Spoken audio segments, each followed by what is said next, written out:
I woke up that morning and everything had shifted. My hands shook as I held the papers, the ones that shouldn't have existed.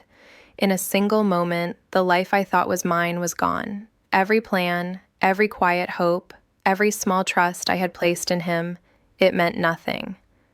I sat on the edge of the bed, staring at the ceiling, feeling the weight of loss press down like it could crush me. It wasn't just money, it wasn't just property, it was everything I thought I understood about us, about myself. And yet, he smiled at me every day like nothing had changed. I didn't scream, I didn't confront, I waited, I learned, and by the time he realized I knew, he wouldn't know what hit him. I always liked to think I was careful, not cautious in a fearful way, but deliberate. I noticed details most people missed, kept lists, checked things twice. My life revolved around patterns, routines, the small certainties that made the world feel manageable. I worked hard, saved carefully, planned ahead. Not because I was greedy, but because I liked the feeling of having control over my own world. I was never dramatic, never loud, never the kind of person who demanded attention. People trusted me, and I trusted them, slowly, carefully, deliberately. My marriage was quiet in the best way. I'm Rachel, and we weren't flashy. We didn't post vacations or anniversaries online. We just existed together in a rhythm I thought I understood. I knew his habits as well as my own. The way he made coffee in the morning, the way he folded laundry, the exact tone he used when he was irritated or amused. It felt like safety, like we had built something real. I trusted him without question, not blindly, but with the assumption that our life was aligned. We had conversations about money, plans for the future, even our failings. I confided in him, and I thought he did the same. He was my closest ally, the one person who knew my fears and strengths, who had access to every corner of my life. I believed our marriage was a partnership, a quiet, steady life we had constructed with care. Looking back, there were hints, small, almost imperceptible things that didn't make sense at the time. A document he insisted I hadn't seen before, a conversation that felt vague, almost rehearsed. An unexpected withdrawal in the bank account I initially chalked up to forgetfulness. I told myself I was overthinking. I prided myself on noticing patterns, and I wanted to trust my instincts, but I wanted to trust him more.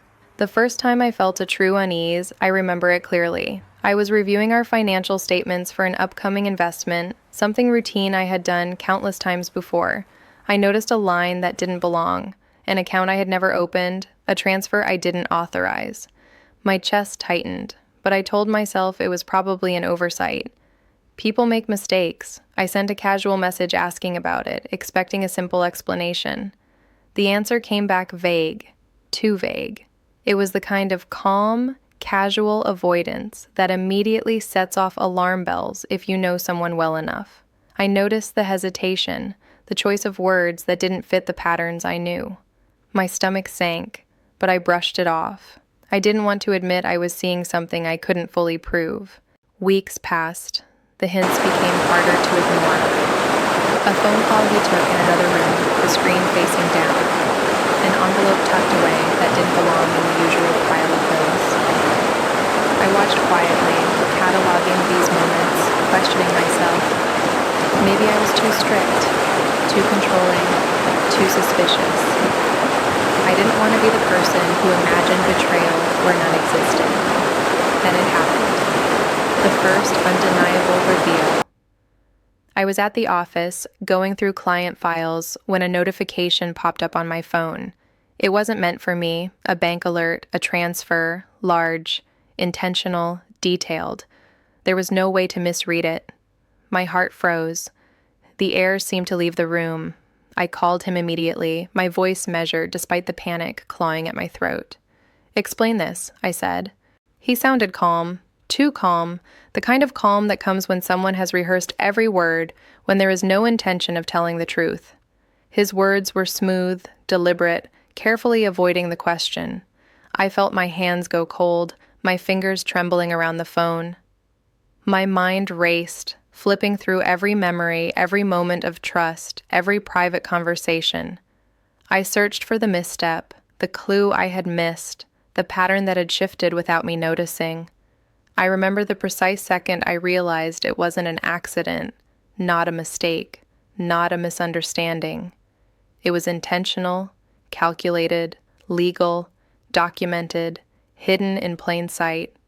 I had spent years managing our life together with care, with diligence, with trust, and every document, every plan, every routine I had relied on was a thread in a fabric that had been carefully rewoven without me. I sat down in my office chair, gripping the edge of the desk, unable to breathe.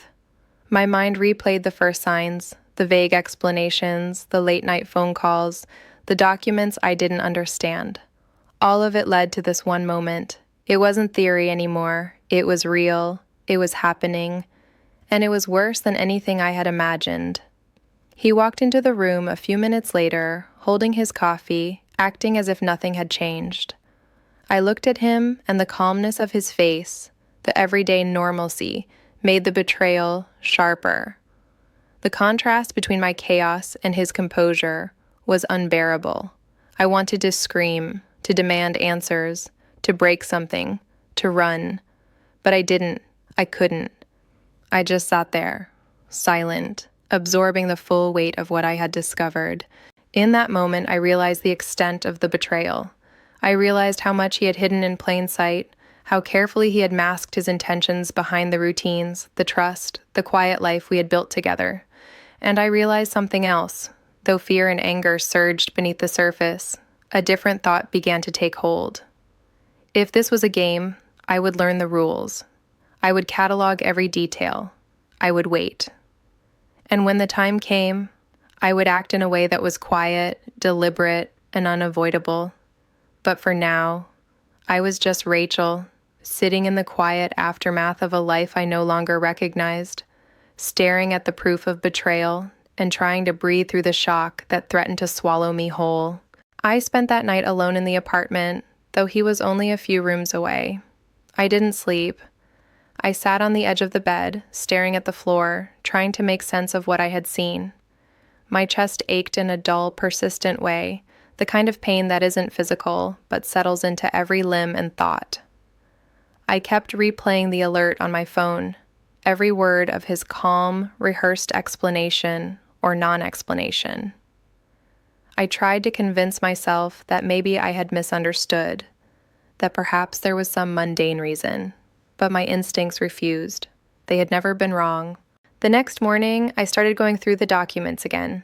I printed statements, highlighted transfers, compared contracts. That's when the first twist hit me. A property we had jointly owned, the one I thought was secure under our names, had been quietly mortgaged in his name alone. I felt my stomach lurch. This wasn't small. This wasn't a simple financial misstep. This was deliberate. And worse, it meant he had been planning this without me, while I trusted him with everything. I called the bank. They confirmed it. The loan had been approved months ago. I sat in my office, staring at the phone, unable to speak. He had manipulated the paperwork so cleanly that even I, someone who lived in numbers, hadn't noticed. It was legal.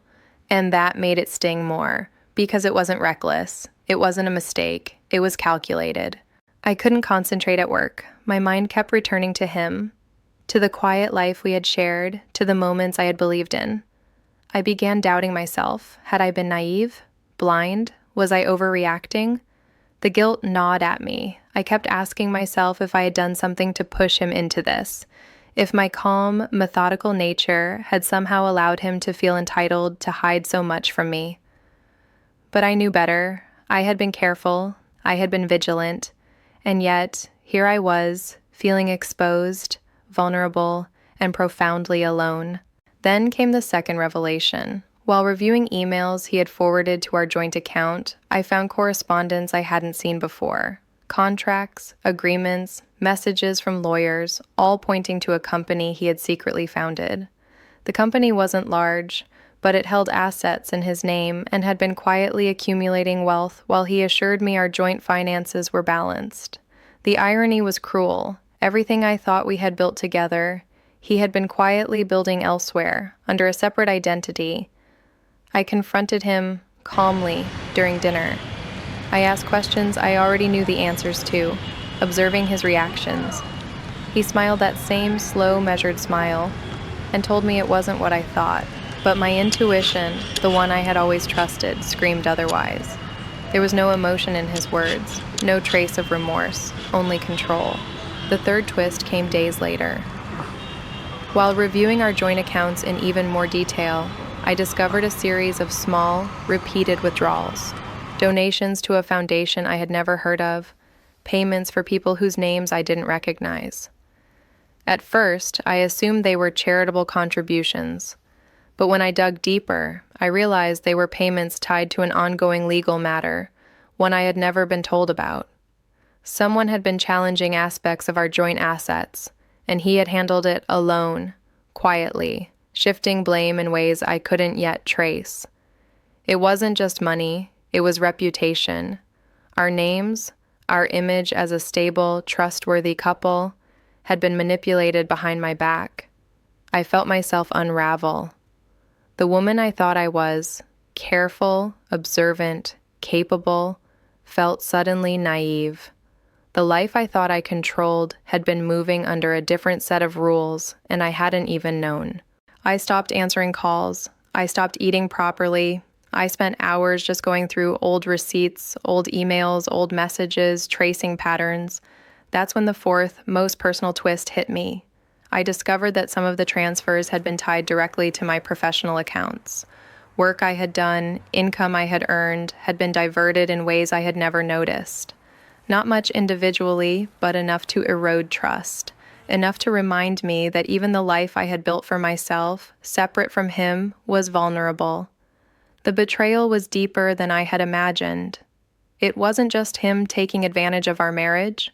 It was a subtle, quiet erasure of my autonomy, my achievements, my control. Everything I had taken pride in, my career, my judgment, my diligence, had been undermined while I slept next to him every night. I felt sick with rage, but I didn't let it show. I couldn't. Rage would be loud, rage would be messy, and I had learned painfully that quiet control was far more effective. I began to catalog everything: dates, transfers, documents, discrepancies. Every small misstep we had left in plain sight became a thread I could pull on. Every email, every forwarded message, every signed form was a map to the truth. And yet, even as I cataloged, I felt the weight of guilt pressing down again. Why hadn't I seen it sooner? How had I trusted so completely, allowed myself to be so vulnerable? There was a loneliness in that question I couldn't shake. I realized that the betrayal had not just taken my trust, it had taken my sense of self. I was no longer just a careful, methodical woman. I was someone who had to rebuild, rethink, and reclaim every part of her life, quietly and deliberately. Days turned into weeks. I moved silently through our apartment, noticing small details that now felt sinister. Files slightly out of place, envelopes unopened, corners of papers tucked away in his handwriting. Each new discovery was a sting, a reminder of how much I had missed, how carefully he had hidden everything. And yet, amidst the shock and the fear, a strange clarity began to emerge. The clarity wasn't relief. It wasn't comfort. It was focus. I realized that I had a map now, a complete picture of his betrayals, all the ways he had undermined me and our shared life. And I realized that if I acted too soon, too loudly, too emotionally, I would lose the advantage. But if I waited, studied, and acted deliberately, I could reclaim everything he had taken, and more. For the first time since the discovery, I allowed myself to breathe. But it was slow, measured, careful. I knew the path ahead would be long, methodical, and exhausting. Every revelation had added weight, but it had also added clarity. I wasn't just a victim, I was Rachel, and I was beginning to understand the full scope of the betrayal I had stumbled into, and how quietly, ruthlessly I could respond. By the end of that week, I had documented every discrepancy, every hidden account, every legal maneuver he had executed without my knowledge. The emotional weight was crushing, but my resolve was solidifying. I felt the confusion, the guilt, the self-doubt, but alongside it grew a quiet certainty. Nothing he had done would remain hidden forever. And when the time came, he would face the consequences of every carefully concealed act. I didn't change my behavior right away. That was the first decision I made, and maybe the hardest. I laughed when I was expected to laugh. I asked how his day was. I nodded at explanations I already knew were incomplete. Emotional restraint became my armor. If I reacted, even slightly, I would lose the advantage I didn't yet fully understand I had. Inside, everything was tense. My body stayed alert, like I was listening for a sound only I could hear. I watched him the way I used to watch spreadsheets, quietly, patiently, looking for patterns. I noticed how confident he was in his own story, how easily he moved through our life, assuming I was still unaware. That confidence told me something important. He believed time was on his side, so I gave it to him. I stopped confronting. I stopped asking questions. Instead, I observed. I listened when he talked, not to the words, but to what he skipped. I watched what he touched, what he avoided, which drawers he checked when he thought I wasn't paying attention. At night, lying beside him, I replayed the day in my head, cataloging details the way I always had. Calmly, methodically. Planning revenge didn't start as revenge.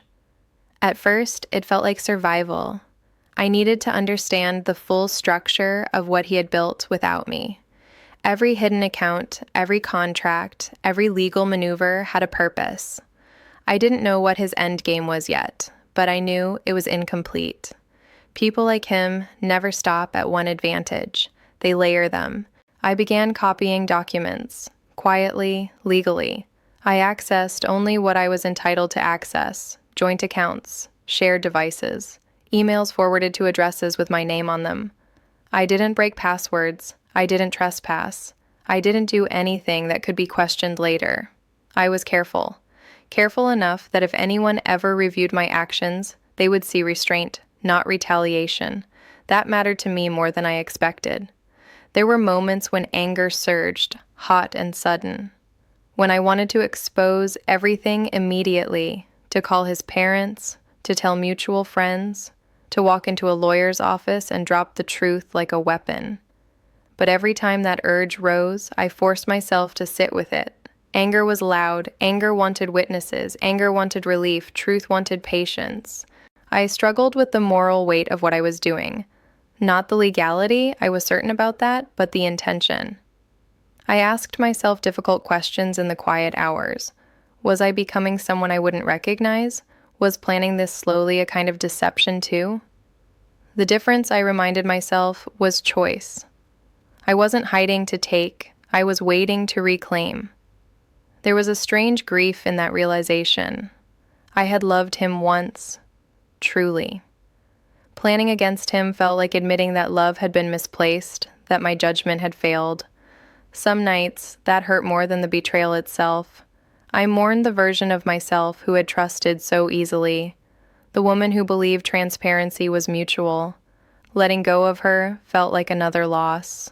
But I couldn't afford nostalgia. As weeks passed, my plan began to take shape, not as a single dramatic act, but as a sequence. I identified pressure points that didn't require confrontation, timelines where his actions overlapped in ways that were inconvenient, obligations he had quietly ignored because he assumed no one was watching.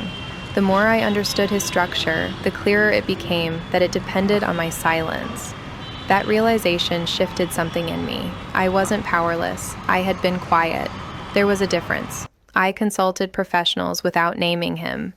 I asked hypothetical questions. I described situations stripped of emotion, reduced to facts. Each answer confirmed what I already suspected. Everything he had done was legal, and because it was legal, it was traceable. Paper trails don't disappear. They wait. I chose truth over anger every time I closed a file instead of sending it. every time I documented instead of accusing, every time I let him believe he was ahead. That choice wasn't passive, it was disciplined. It took effort to remain calm, to let days pass without acting. But with every day, my clarity grew. I began to imagine the outcome, not in vivid detail, but in shape. I didn't want humiliation. I didn't want chaos. I wanted alignment. I wanted the truth to surface in places he couldn't control, through systems, through processes, through consequences that didn't require my voice to be raised. That was the kind of revenge I could live with. There were moments of hesitation. Standing in the kitchen, watching him pour coffee, I wondered if I should stop. If walking away quietly would be easier, if reclaiming my future without correcting the past was enough. But then I remembered the depth of the betrayal, not just the money, not just the secrecy, the assumption that I wouldn't notice, that I wouldn't understand. That assumption deserved to be corrected. So I waited. I refined. I prepared. I let him underestimate me for as long as he needed to. My restraint became routine. My silence became strategy. And somewhere along the way, the anger softened into resolve. Not the kind that burns, but the kind that endures. By the time I was ready to act, I felt almost calm. Not because it didn't hurt anymore, but because I trusted myself again. I wasn't reacting. I was choosing. And whatever came next would be built on truth, not impulse. He still thought he had time. I knew better. I didn't announce anything when I began. There was no moment where I decided, today is the day. Truth doesn't work like that. It moves when conditions are right. All I did was start placing facts where they belonged. The first step was administrative, boring, invisible. I requested copies of documents I was legally entitled to, nothing more. I updated records. I asked neutral questions in neutral tones. No accusations, no urgency. Systems respond best to calm certainty. And once information is entered correctly, it doesn't forget. Small discrepancies surfaced first. A form returned for clarification. A signature questioned. A timeline that didn't align with another timeline. Each one on its own meant nothing. Together they formed a pattern, and patterns make people uncomfortable. He noticed delays before he noticed danger. He mentioned them casually, over dinner, as if they were minor inconveniences. I listened. I said very little. I watched the confidence in his voice hesitate for the first time, just slightly. He didn't know why things were slowing down. He just knew they were. The second step involved people who had no emotional investment in us. Account managers, legal reviewers, auditors whose only loyalty was to accuracy. I didn't tell stories. I provided documentation. I didn't imply wrongdoing. I asked for confirmation. Confirmation is where truth begins to assert itself. Emails started arriving with careful wording, requests for explanation, polite clarifications. I could see the strain in his posture when he read them. Not panic yet, just irritation. He still believed he could manage it. He always had before. The lies began to collapse quietly. One account was flagged for review, not frozen, just noted. Another required additional verification. A third was questioned because it intersected with assets that no longer aligned with their declared ownership. Each inquiry created another. Facts are efficient like that. They don't need help. They multiply. Reputation doesn't shatter in a single moment. It erodes, slowly. The way trust leaves a room without announcing itself. People started asking him to put things in writing instead of accepting verbal assurances. Meetings that once ended with handshakes ended with follow-up emails. Familiar faces became more reserved. I watched this happen from a distance. I didn't attend meetings. I didn't insert myself. My role was already complete. The truth was doing the rest. At home, he grew quieter. He stopped explaining things to me, perhaps sensing that explanations no longer held the power they once did. There were moments when he studied my face, searching for something, anger maybe, satisfaction. I gave him neither. Calm is disorienting when someone expects resistance. The third step wasn't initiated by me at all. That was the part that confirmed everything. A routine review turned into a broader inquiry, not because of revenge, because systems are designed to protect themselves. When inconsistencies appear, they widen the lens. Past decisions were revisited, old approvals reconsidered. His carefully constructed narrative began to unravel, not through exposure, but through verification. The story he had told relied on no one looking too closely. Now everyone was. I received a call one afternoon asking for clarification on a document I had signed years earlier. I answered truthfully, simply, without emotion. My answers contradicted assumptions that had gone unquestioned for a long time. The silence on the other end of the line told me everything. That was when consequences began to feel real. He lost credibility before he lost anything tangible, and that loss was heavier. People stopped deferring to him. His name stopped opening doors. Invitations slowed, projects stalled. He was still present, but no longer central. The kind of damage that can't be repaired with explanations. There was no confrontation between us. None was needed. The truth was moving faster than any argument ever could. He tried to regain control by tightening his grip on what remained, but that only made the gaps more visible. Control looks like confidence until it looks like desperation. Eventually, formal notices arrived, carefully worded, non-accusatory, requests for cooperation, timelines for response. He read them in silence. I could see the shift then, not fear, but realization. He finally understood that this wasn't about me being upset, it was about structure. And structures don't care how convincing you are. I felt no satisfaction watching him process that, only a quiet sense of finality. This was the outcome of his choices, not my emotions. That distinction mattered to me. The final step didn't feel final at all.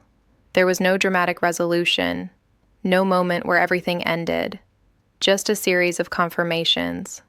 Accounts reclassified, assets reassigned, responsibilities clarified. Each one removed another layer of protection he had built around himself. When people asked me how I felt, I struggled to answer. Relief wasn't the right word, neither was victory. What I felt was alignment. For the first time in a long while, reality matched the facts. Nothing was hidden, nothing was distorted. The truth had settled where it belonged. His reputation didn't collapse publicly, it narrowed. Opportunities disappeared quietly. Trust was replaced with caution. He became someone people double-checked, someone whose assurances required proof. That was enough. I didn't need him exposed. I needed the truth to stand on its own. When I finally moved out, it wasn't sudden. It was orderly, documented, agreed upon by processes that had already made their decisions. He didn't argue. There was nothing left to argue against. I left with what was mine, no more, no less. And I left knowing that every step had been legal, measured, and irreversible. The truth doesn't shout when it wins. It just stays. I didn't feel relief when everything became official. That surprised me. I had imagined some sense of release, some lightness returning once the truth was fully exposed. Instead, what I felt was weight settling into its proper place, like a structure finally standing straight after years of strain. By the time the last confirmations arrived, there was nothing left to explain. Every account had been reviewed, every asset traced, every discrepancy documented and resolved. The narrative he had carefully maintained for years no longer existed. Not because I tore it down, but because it couldn't survive daylight. The process moved at its own pace, deliberate, impersonal. That was the hardest part for him, I think. There was no one to argue with, no face to manipulate, no emotion to leverage, just forms, findings, conclusions. Systems don't respond to charm or anger, they respond to accuracy. I watched him adjust in small ways. He spoke less.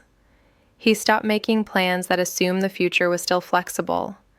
His confidence didn't shatter, it drained, slowly.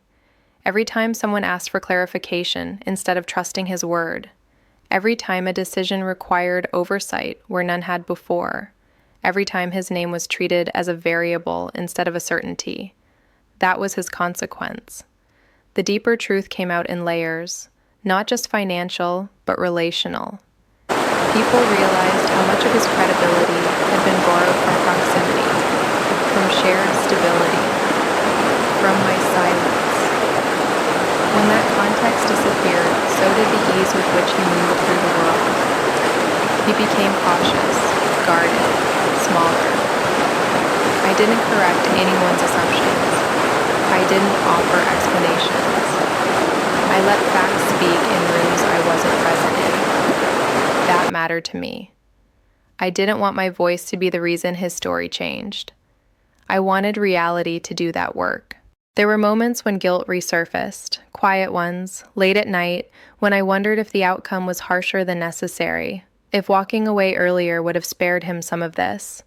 But those thoughts never lasted long. Consequences aren't cruelty when they're earned. And nothing about what unfolded was excessive. It was proportionate, measured. I had made sure of that. The final legal determinations arrived without ceremony. Adjustments to ownership, reassignments of responsibility, formal acknowledgments of misrepresentation. The language was neutral, almost cold. I appreciated that. It meant the truth no longer needed emotion to support it. He didn't fight the final outcomes. That told me everything. People fight when they believe there's still something to salvage. He knew there wasn't. What he had built depended on a version of events that no longer existed. Without it, there was nothing to defend. When we signed the last documents, we didn't speak much. There was no apology, no attempt at reconciliation, just completion. The end of a shared structure that had stopped being mutual long before I noticed. I felt sadness then, not for him, but for the time. For the years I had invested believing alignment was real, but sadness isn't regret. I walked away with clarity, with my name restored to itself, with my work untangled from his choices, with my sense of judgment intact. That mattered more than reclaiming anything else. He had taken advantage of my trust, but he hadn't erased my competence. He hadn't taken my ability to see, to learn, to act. The world adjusted around him in subtle ways after that. His circle narrowed, his influence diminished, not publicly, not dramatically, just quietly. He became someone people referenced carefully, someone whose past followed him into rooms even when he didn't mention it. Reputation, once compromised, doesn't regenerate easily. I didn't stay to watch that unfold. I didn't need to. Knowing it was irreversible was enough. My own life became simpler, lighter in a way I hadn't expected. Not because the damage vanished, but because I no longer carried confusion. I slept better. I made decisions without second-guessing my instincts. I trusted myself again, fully this time. Not because I believed the world was safe, but because I knew I could navigate it honestly. People sometimes ask how I stayed so calm, how I didn't explode when I found out. The truth is, anger felt too temporary for what I had lost. I didn't want a moment of release. I wanted alignment. I wanted the truth to land where it belonged and stay there. And it did. Justice doesn't always announce itself. Sometimes it arrives as a series of confirmations. Sometimes it looks like access being revoked. Sometimes it sounds like silence where influence used to be. It doesn't rush. It doesn't perform. It settles. By the time everything was finished, there was nothing left to expose. No secrets waiting, no loose ends, just a clean record, a corrected history, a future no longer distorted by someone else's deception. I didn't win anything. I reclaimed what was always mine, and I never had to raise my voice to do it.